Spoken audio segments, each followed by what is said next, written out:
Good afternoon, everybody. Welcome to this afternoon's OCA and Trade Union webinar.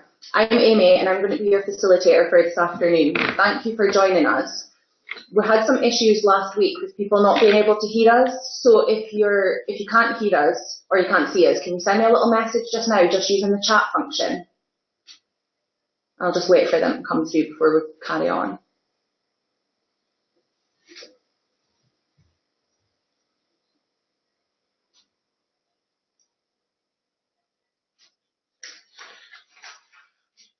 Okay, I think everybody can hear us now, so that's great. We're going to discuss the OCA's revised offer for 2018-19, 2019-20, and we'll start by going around the room and introducing everybody. We'll start with the people we've got in the room, and then we're going to go on to the people we've got on the phone. So if you want to go first. John Bowland, Unite Regional Officer. Chief Malloy, RMT, Regional Organiser. Peter Kavanagh, Operations Director with Petrofac. Matt Colbain, Regional Director for Sparrows Group. Irene Bruce, HR for Wood. And Mitch Crichton, Project Delivery Director for Worley Parsons. That's great. So that's everybody we've got joining us today. You'll notice that you're on mute, and that's just purely because of the number of people we have dialing in today. So throughout the session, if you've got questions, please just use the chat function, and I'll pick them up here and I'll read them out and we'll get them answered. What we're going to do first is I'm going to show you the OCA's ballot explainer video. It lasts for around 8 minutes. You can send your questions through the chat function during it, and we can pick them up afterwards, or you can wait till it's finished. So I'll just get that started now.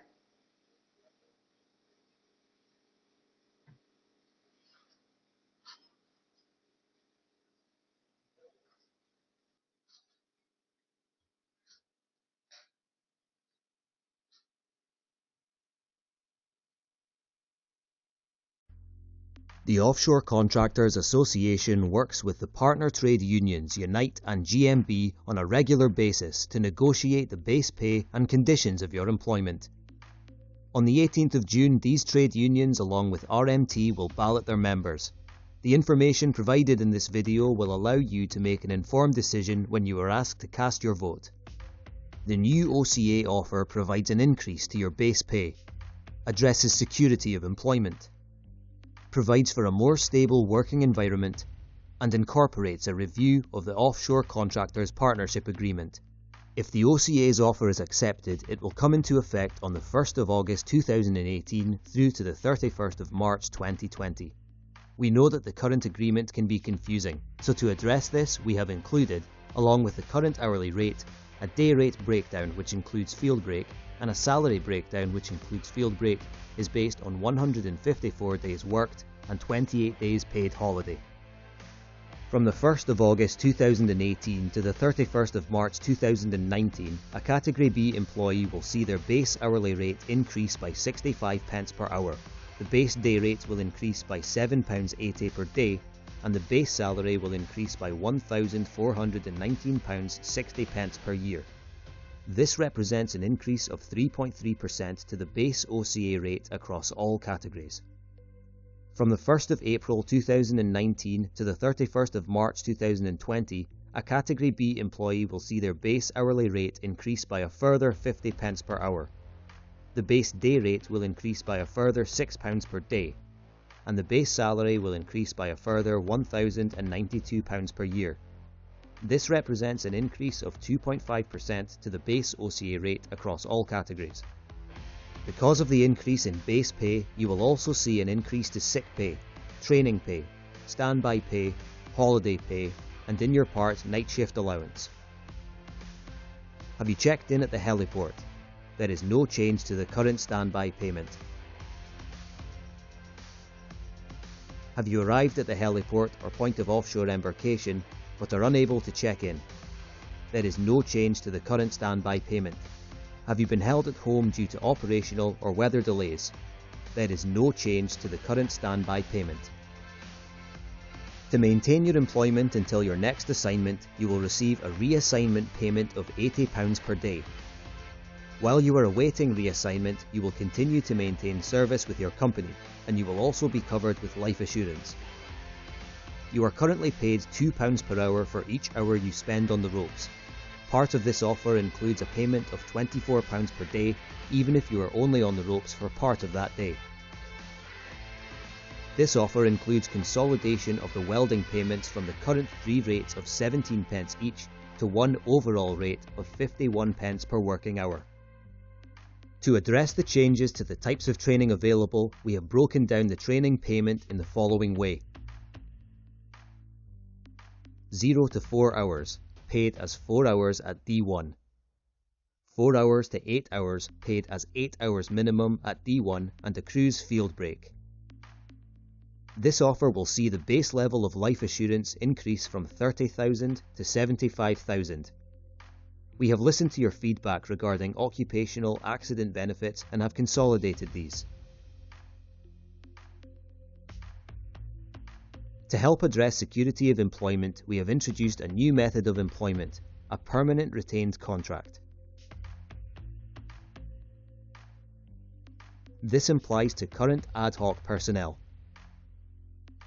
The section criteria will consider various things, including technical competency, qualifications and training, behavioural competencies, performance, technical specialist roles, length of service.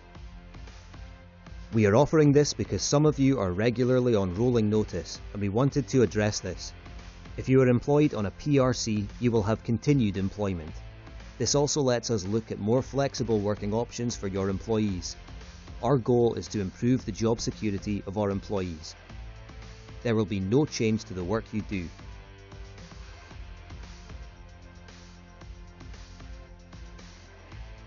This will benefit you, as currently, if your employer is unable to find a new assignment for you, they must go through the down manning process, which can include ending your employment.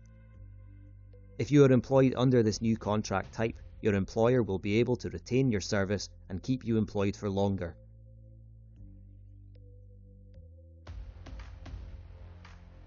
The way that your salary is paid will be different. You will be paid a third of your annual earnings as a salary on a weekly or monthly basis depending on your employer. When you are offshore, you will be paid the remaining 2/3 of your annual earnings as a day rate. The examples include field break and are based on you working 154 days and taking 28 days paid holiday over an agreed 12-month period. This will be prorated in the first year. From the 1st of August 2018 to the 31st of March 2019, a Category B employee on a permanent retained contract will be paid a salary of £16,195 per year, either weekly or monthly, depending on your employer. When you are offshore, your day rate will be £177.97, which will be paid for each day worked offshore and for each day of holiday taken. If you work more than 154 days during the agreed 12-month period, your day rate will increase to £266.95. This includes the increase of 3.3% to the base OCA rate. From the 1st of April 2019 to the 31st of March 2020, your salary will increase to £16,559 per year. When you are offshore or on holiday, your day rate will increase to £181.97. If you work more than 154 days during the agreed 12-month period, your day rate will increase to £272.95. This includes the increase of 2.5% to the base OCA rate. It is anticipated that you will work a minimum of 154 days offshore each year. OCA member companies have committed that 600 people will be on a PRC by the 31st of March 2019. This represents 20% of the total OCA ad hoc workforce. 600 is the initial target, but we aim to increase this year on year. This will be monitored by unions at quarterly meetings. Unite and GMB along with RMT have jointly agreed to take this offer to their members via a consultative ballot. Each trade union will ballot their members separately. The ballots will be open on Monday the 18th of June and will close at 12 p.m. on Friday the 20th of July. The new OCA offer provides an increase to your base pay, helps address the security of employment, provides for a more stable working environment, and incorporates a review of the Offshore Contractors Partnership Agreement. If you have any questions, please contact your company HR representative or the OCA directly at info@ocainternet.com. Please make your vote count.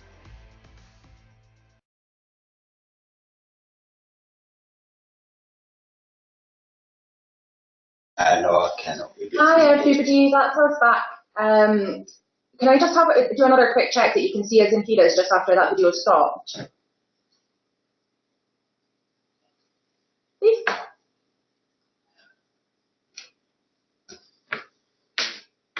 Okay, that's fine. So I've got confirmation there that you can see us in Feeders, so that's fine. So we've just had the one question through so far, so I'll just get started. The question is, do we have a guarantee that PRC contracts will only be applied to current ad hoc staff and not be used to backfill current permanent core crew positions? Who wants to take that? I can take it if you want, Amy. Okay, Irene, if you want to take that one. Thanks. So the intention of a permanent retained contract is to help with the stability of employment, and is primarily focused in on the ad hoc workforce. We'll be looking at those that are on fixed term contracts at the moment, one trip contracts, etc. Those would be the targeted audience for the permanent retained contract. Jake did mention in the webinar last week, however, that this is an opportunity for individuals who may want to reduce their working days offshore, not necessarily have a full permanent contract on a core basis, which would then allow core positions to be freed up. So I think the way that we want to look at the permanent retained contract is with flexibility in mind as well. And if there was an opportunity for reduced number of working days contracts to be offered under the permanent retained, then that would be an option. But the primary use for the permanent retained contract is to try and provide the stability and security of employment for those that are currently on an ad hoc basis. Yeah, I was going to add, Amy, that the idea that permanent retained contract, as Irene's indicated, is to try and deliver on security, sustainability of employment. One of the issues that John and I regularly got was about rolling notice, short-term employment, no continuity of employment.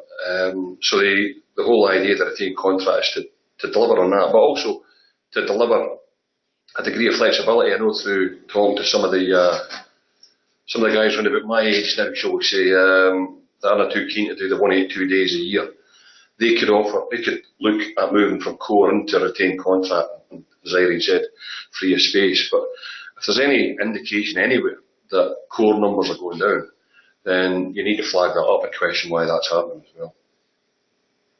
Yeah, John? Yeah, I would disagree with what Jake had said there. I mean, the whole idea of retained contracts is to actually keep people actually in employment and to maybe eliminate or reduce the amount of actual short-term contracts that we've actually got at the moment. Again, the thing is, somebody's got to agree to go into a retained contract as well. So we wouldn't see this actually being a case for people on core contracts being moved onto a retained contract unless that was something that the individual wanted. Look, I'll keep it in the theme of the PRC for now. So we've got one here. Do you need to work the full 154 days in the year to get the £80 per day on top of the days worked? So I think somebody's maybe got confused with the PRC and the reassignment payment. Do you want me to take that? Yeah, sorry. For Irene's on the phone, so when Irene's answering the question, you're not going to see her. You'll just continue to see me. But Irene on the phone is going to take this one. Okay, so for the permanent retained contract, as Amy's indicated there, how it works is you will be paid a salary, which is the equivalent of 1/3 of your annual earnings. That will be paid to you on a week-by-week basis or month-by-month, depending on your own company's payroll set up for it. And then when you actually work offshore, you'll receive the day rate according to the equivalent grade that you're on. That day rate is paid for every day that you work offshore, plus every day that you're on holiday. If that takes you up to 154 days, you then go on to an increased rate, which is the equivalent of your salary divided by 182, I think it is from memory, and that gives you an increased rate, and that pays you for any days over and above the 154. The £80 reassignment payment is payable to those that are not on the permanent retained contract, but those that are on ad hoc type contracts on stamp when they come to the end of their assignment and there's not a future assignment in sight at that moment in time. They will then be on £80 a day until they are then assigned to their next contract. So they'll work their last trip, they'll then have their field break for that last trip, and then they would go on to £80 a day from there. I hope that clarifies it for you. Yeah, I was just going to say that the whole idea of the retained contracts and the reassignment actual payment is to actually keep people in actual employment. At the moment, we've got a lot of situations where job comes to an end, people are paid off, and then it could be a couple of weeks later that something else comes up and they're actually started again. This will hopefully keep people in employment and keep the employment actually running. Okay, so there's a question came through based on that answer, I suppose, which is somebody who's looking for a cast iron guarantee that this is how it will be applied. A cast iron guarantee that the permanent retained contract will be applied. Yes, Okay. in that way. Permanent retained contract is brand new. If this deal is accepted, it will come in on August 1st. And we're targeting to get 600 people in it in the first year, and then we're looking to expand on it. But the reality will be in the application. If it's not working, then I'm quite sure we'll be hearing from guys who say that it isn't working, and we'll have to review it. But we're committed to ensuring that it works, because we're committed to trying to give our members and wider workforce guaranteed employment, security of employment.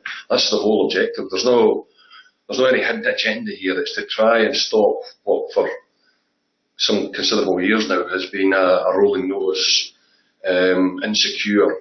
People can't get mortgages, they can't get insurance, they can't get stability in their lives. We're trying to address that, and that's the goal. If it doesn't work, then we'll have to review it, quite obviously. Again, as I say, it's been agreed with the companies that the criteria and that for the retained contracts will be agreed with the unions. We're going to have quarterly OCA meetings which will be reviewing how the retained contract model is going, at which we'll have the actual local shop stewards and that at these meetings. So there'll be a lot of opportunity for to raise any issues that actually come up with it. But as Jake has said, the idea of this is to try and keep people in employment and stop the constant payoff restart. So absolutely agree with what you're saying. I just do need to be cognizant that some companies do operate a form of salaried ad hoc personnel today. And I don't think that will change automatically on 1st of August, but the agreement is that we would consult both with the employees and the unions to then try and work towards that structure going forward. But don't want people to think there's a guarantee that on August the 1st everything just switches over if there are existing structures already in place. Okay, that's good. There's someone here asking, if you were to work 147 days and you went sick, would this qualify for 154 days allowing for sickness? Do you want me to take that one? Yes, please. That's Irene on the phone again. Buzz. Okay, so the 154 days are working days. If you were working 147 days and then you go on to sick at that point, then you would be on your whatever sick pay, OCA sick pay or company sick pay, until you return to work. So the 154 is working days. So sickness doesn't count towards 154. Okay, thank you. Another question, so this is not on the topic of the PRC. Why are abseilers due a payment of £24 per day for being on the ropes, but scaffolders don't? I can answer that. I guess the rope access payment that exists today in terms of an hourly rate and the offer is to change that to a daily rate is really to recognise a dual skill. It's for people that are doing rope access outside of their normal duties.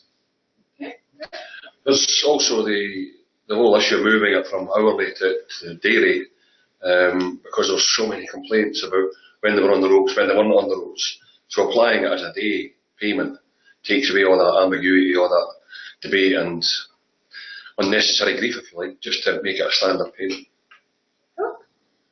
Next question. Why is the pay rise not being negotiated from April 2018? That was me, wasn't it? Yeah. From experience and with legal opinion about what happened last year, previous years, we've took the view that we went to ballot, we tried to get it in place from April, that was rejected. We've gone back to seek an improved offer. The offer, I know there's some debate around it, 3.3% or 2.2%. The fact of the matter is it's 65p on top of the hourly rate as opposed to 43p. So instead of moving from 1970 category B to 2035 category B, to 2013 category B, you'll be moving to 2035.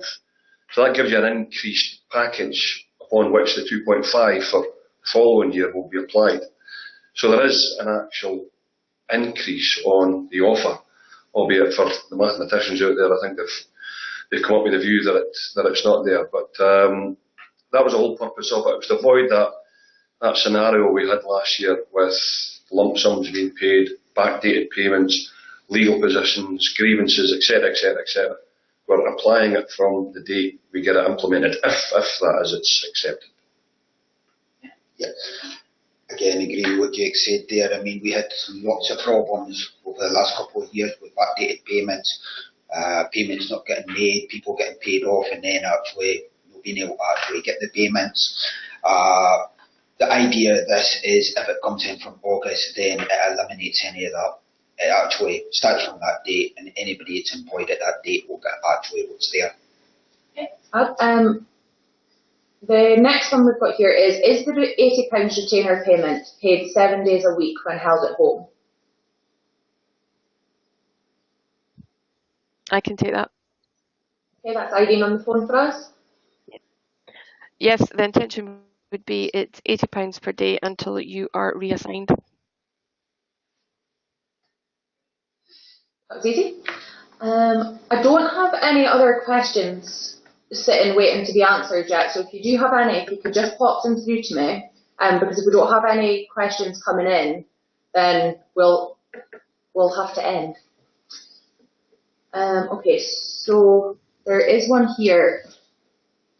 What is the notice of redundancy needed to be given to a worker on the permanently retained contract? It's the same as it would be for anybody else who's in permanent employment. It's based on your service with the company, rather than being paid off and started again, paid off and started again, as you would be with ad hoc. Permanent retained contract gives you continuity of employment. So if you're on a permanent retained contract for 4 years, you'll have 4 weeks notice. It's a week for every completed year of service. The same as it is for core or anybody else that's permanently employed. That's the idea of establishing permanent retained. Yep. Yeah, I mean, I think that's is one of the advantages of the retained contract is it allows individuals to build up their employment rights. It allows them to actually build up the rights to actually get redundancy payment, to actually challenge actual dismissals and that. So it's keeping that employment and actually not going into the short-term actual employment where there's a lot less rights for the individual. Cool. Well, I mean, from an OCA perspective, I can just fully agree. It's one of the main objectives of doing this, is very much that security of employment and all the rights that then go with that. Okay, that's great. Within the OCA companies, there are 2,000 plus ad hoc personnel with only 600 retained jobs. What's going to happen to everybody else? So I can take that, Amy, to start. Okay, that's fine, Irene. So the current numbers are just under 3,000. So the 600 is, as we've said in the video, 20% of that 3,000 workforce. with the intention through the quarterly meetings, as John mentioned earlier, to review how that is progressing to achieve the 600 by March 2019. We would then look at how we increase that number going forward. I think the nature of the industry that we have, there will always be an element of ad hoc personnel, depending on the work scopes that's come in. It may only be for a couple of trips, etc. What we're trying to do with the permanent retained contract is look across the industry that we work, but in specific the individual contracts within individual companies, to look at how we can even that out. So instead of being siloed and thinking of just one contract at a time or anything, is to look across the individual companies and where can we have a more stable kind of period of employment for those in the different job categories. Some companies already do this, and it's just an opportunity for some of the others to introduce it as an option of employment for them as well. So to answer the question, the ad hoc contract won't go away. The permanent retained contract is an additional method and means of employment. So I see going forward we'll have core contracts, permanent retained contracts and ad hoc contracts continuing. Yeah, I was just going to add, Amy, as I said earlier, this is new. It's our first attempt at trying to create something which will deliver security and sustainability and everything else. We're looking to get 600 in right away and looking to increase that, but it may develop. It may develop into something more. It may develop into something better. We don't know, but we've got to put something in place to address the issues that have been raised with us. That's the goal. I think the key thing there is the continuous review. So there's an element of uptake, there's an element of ease of application, there's an element of seeing where the benefits are and trying to find that balance point within the adult population, so that we can get what's the right answer for some people in the ad hoc population, and then obviously some will be retained there, and that may work for them as well. So finding the balance point and the ongoing dialogue, which will be important across the OCA companies and the unions and our staff. Okay. There's somebody here who's, I don't know if they're asking a question or not, but they've sent it in 3 times, so I'm going to ask it. There doesn't seem to be anything in place in the OCA covering multidisciplined operatives who seem to be paid mostly as Cat B employees. These guys have to spend most of their time doing courses for these positions. It's hard to say without knowing the circumstances of that, but I mean, we would always say you should be paid for the skills that you've actually got. And you would expect if there was extra skills, then that would maybe actually move somebody in a different category. Yeah, so it's an individual circumstance. It depends on what the actual individual is. For example, if somebody was an electrician, they may be actually a Cat B. If they were an electric, then they'd be a Cat A. So it depends on what the actual qualification, what the job is they're actually doing. Yeah, there's so many different multidisciplinary roles. Is it deck crew rigger, maybe they're talking about deck crew rigger scaffolder perhaps, or is it technician, operations tech? Without knowing the detail, it's difficult to be specific on it. Okay, thank you. So for that person, I would maybe say to contact your HR rep on that one, because it'll be dependent on your own individual circumstance. So I think if you want to get a more detailed answer to that one, I think that would be the best place for you to start. The next 2 questions I've got here are in relation to the permanent retained contract. So I'll start at the top. Someone here is on a current fixed contract until the end of the year. Between the new agreement coming in and the said end date of their contract, could their contract be changed to a permanent retained contract? And the answer to that would be yes, it could be, but it would depend on obviously the circumstances and the criteria selection for it. Okay.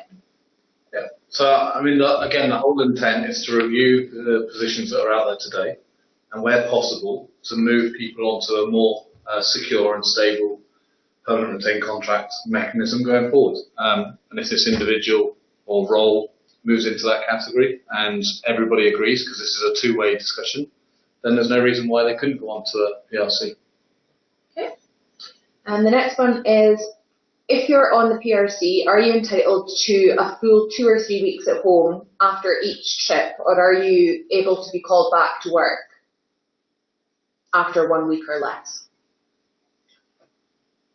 Again, we still be entitled to a full break for the period that you're actually working. Irene, did you have something you wanted to add to that one? Yeah. Yes, I can. So how we've built in the permanent retained contract, it can be working on a fixed rotation, or it can be working on a non-fixed rotation. And what we've done for those that are on a non-fixed working rotation, you can go out for 2 or 3 days at a time. You can be then home and then back out again. But what we have said is that there's a minimum of 7 days field break when you've done your 2-3 week working to look at it. Now, each individual piece of work scope, etc., would be taken into account, but we have built in rules around the usage of the permanent retained contract as well, and all that would be explained at the time of anyone being moved across onto it. Yeah, Irene, I think that's the step change OIM guidance on rest. I think you're referring to the 1 in 3 ratio. It is exactly that. Yeah, so you'd have a minimum of 7 days for 21 and so on, a ratio of 1 to 3, absolute minimum. But generally, if you're on a fixed rotation, you'll get your normal rest, as John said, yeah. Absolutely. And I can just add to that, just kind of for a bit of clarity, and certainly to help those that have got any concerns around the permanent retained contract. It is in every employer's interest to have each individual working the number of days that has been stated and as anticipated within their contracts that they're offered. So we're talking here 154 days for each employer. It is in their absolute best interest to have you work in that 154 days. If you've been offered a contract, it's only 120 days. Again, every effort will be made to get you working that 120 days.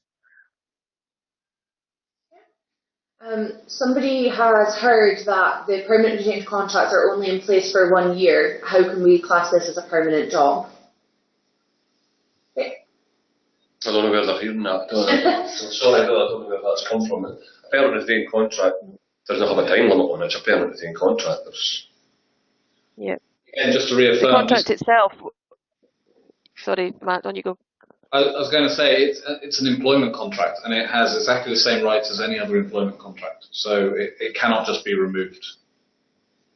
Yep. The year element may come into account for each year. There will be a renewal date for your number of days worked, etc.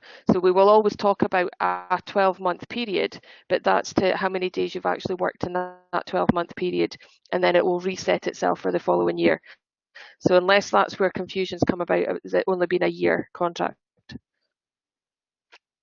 Thanks, Irene.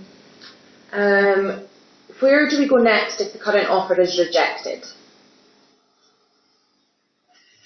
I'll answer the last week, so I'll say it again. If it's rejected, we're in a ballot for industrial action. There's no point in dancing around that. That's where we are. The employers have made it clear that this is the final offer, and if it's rejected, then we'll be looking at balloting for industrial action. Yeah, I mean, that's exactly the position. There's no exactly a plan B here. This offer is here, it's up to the members. If they reject it, then we would be looking at an industrial action ballot. But what I would say to members is, if they are looking at that, then they've got to be actually willing to actually go through with what the responses are. Yeah, just to add to that, we discussed it last week that we did the industrial action ballot last year and it fell short. This is a big step to take. And the other thing is, of course, that we're recommending acceptance of the offer because it gives us that breathing space. We've been going through ballot after ballot after ballot, referendum after referendum. If this is accepted, and it will be entirely up to the members, it gives us that 2 years in which to sit down, engage with the members, and look to review every aspect of this agreement going forward. Gives a bit of stability, but a breathing space, as I say. Thank you. So I've got another two questions sitting, which I think we've already answered, but I'm not sure if it's been heard, so maybe we could answer them again. If the offer is accepted, why is the payment only being backdated to August, not April, as it should be? It's basically, this is the actual negotiation that's been done, that it would be from August. We've had significant issues when we've previously had offers that have been backdated. They've either not been paid or there's not been the actual funding there for them. We've had legal views on this. So the general feeling is that if we can actually if this is accepted, then it's put in place from the 1st of August. Anybody that's employed at that point will get what's actually in the offer. And we won't have to go through the same problems we've had for the last 2 to 3 years. So to add to that again from an OCA perspective, we've tried to take what would have been a 12-month increase and compress that into 8 months, which is why the rates will go up higher than what it would have done previously. And obviously then there is the compound benefit of that rate then being higher when you add the percentage increase in the second year. Sorry, just to also add on that, and I know Jake and John have said it earlier, trying to get agreement on back payments and get the right numbers in place takes a lot of time. By having a start date on 1st of August going forward, that's a lot easier for everybody to implement as soon as possible. Okay. The next question, I think, is asking if there is an additional payment for £24 for the rope access. Why is somebody, for example, who is a deck crew rigger scaffolder, only paid as a basic scaffolder?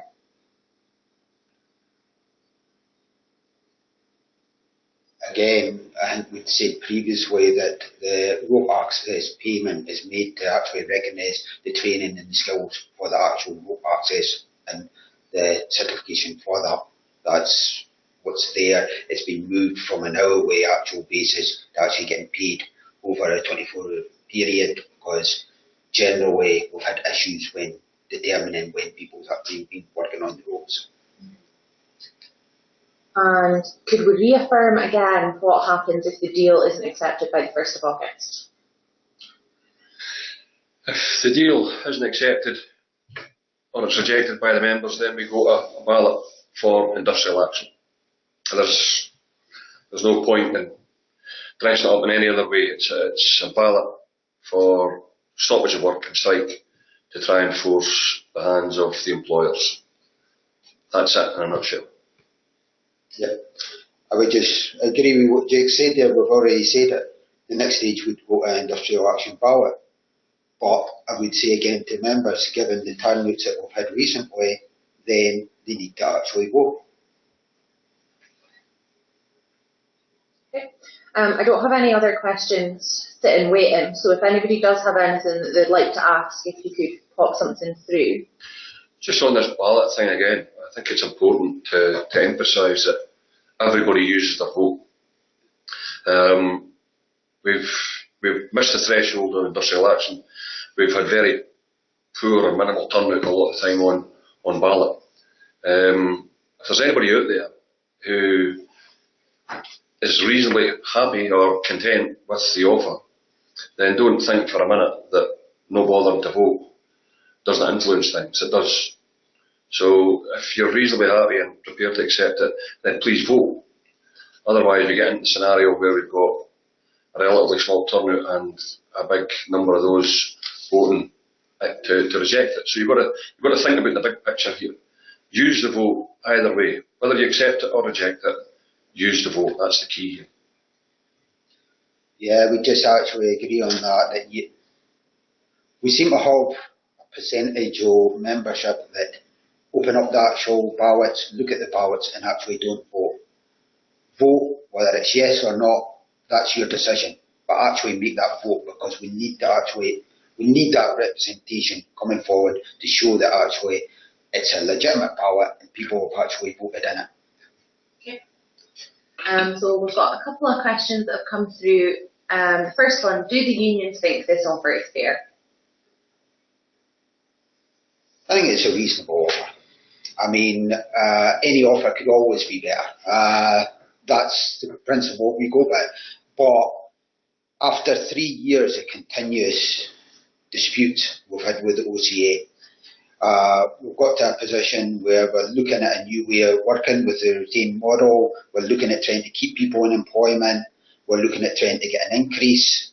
And we're looking to actually have the OCA cover as wide a spectrum of our members as possible.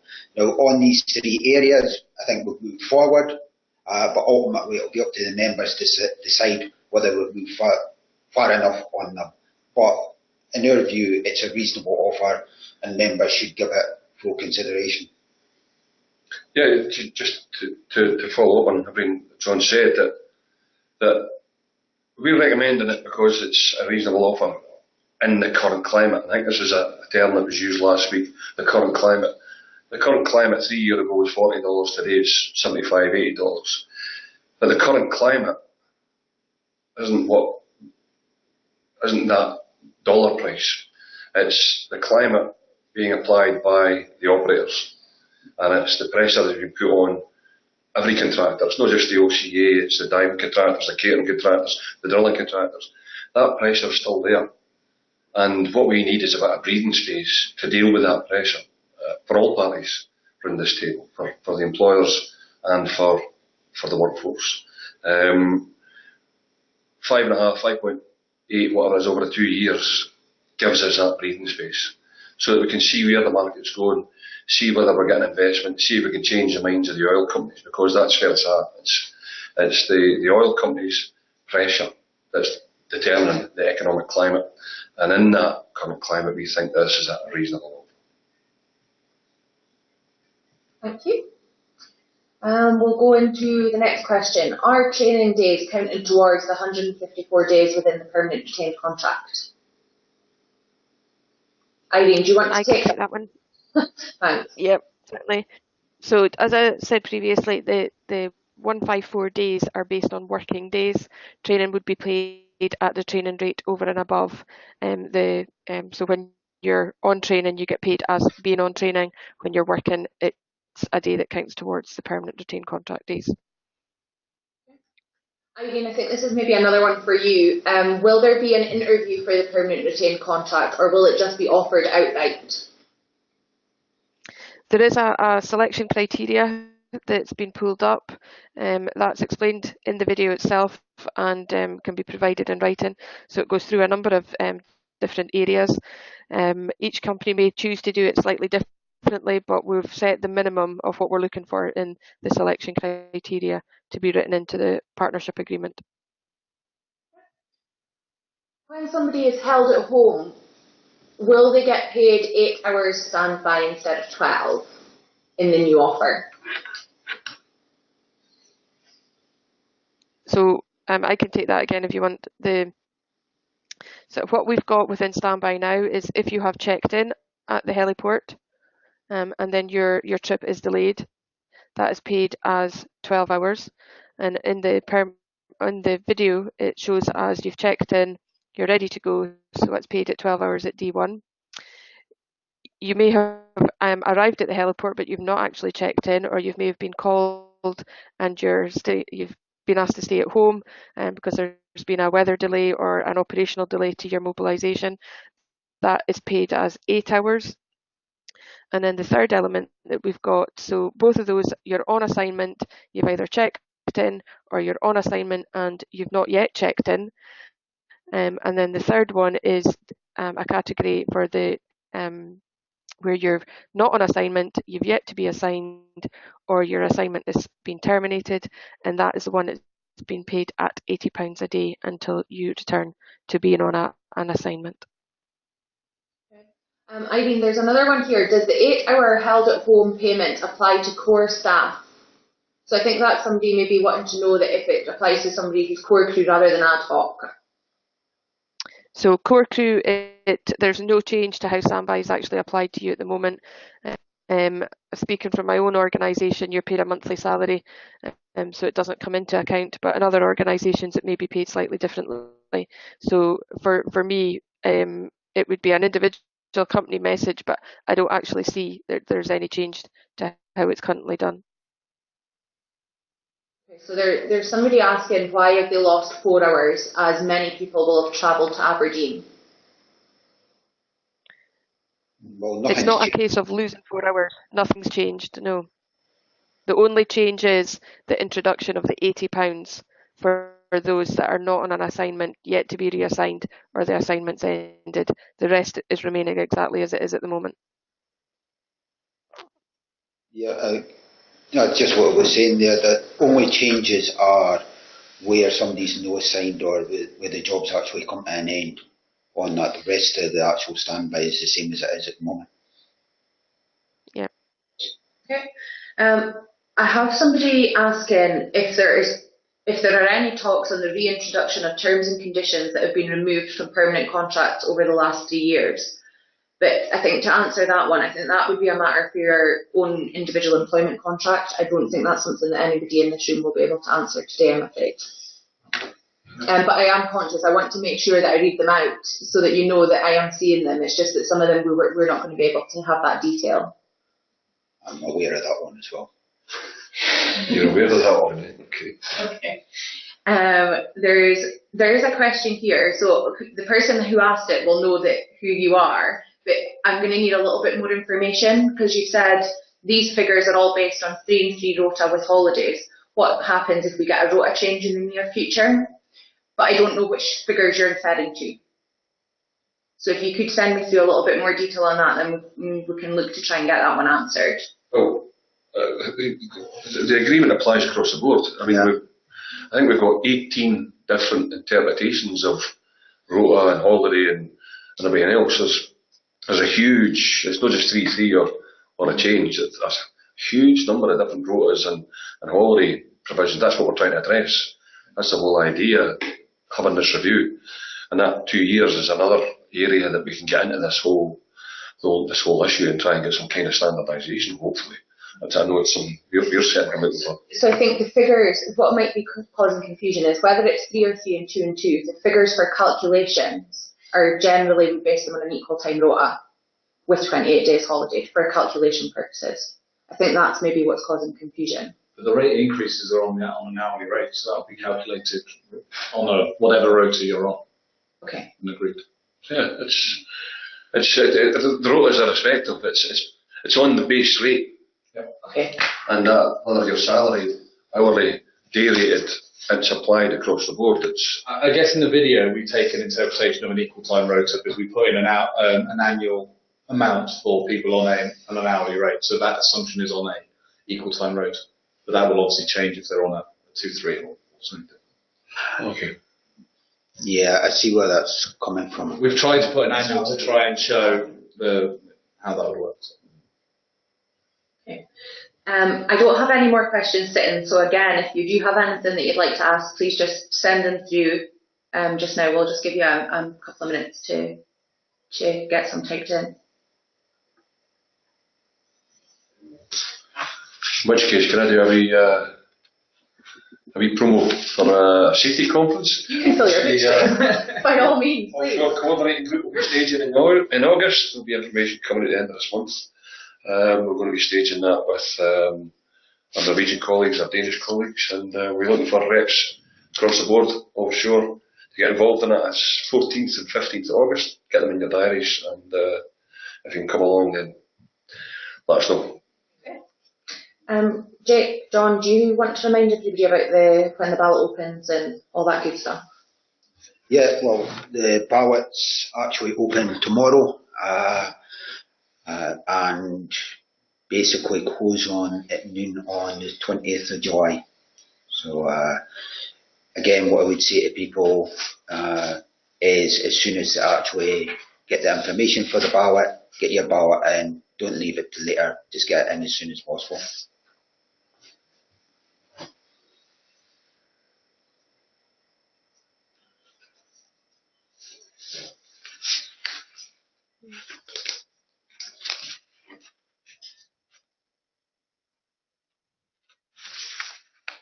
It's all gone very quiet. Very quiet indeed.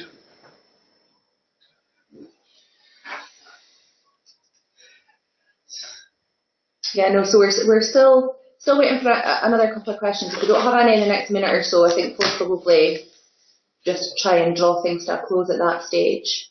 Let the fathers go home and enjoy their Father's Day. Yeah. I know there's a lot of fathers, I'm sure, so you're missing it as well, guys.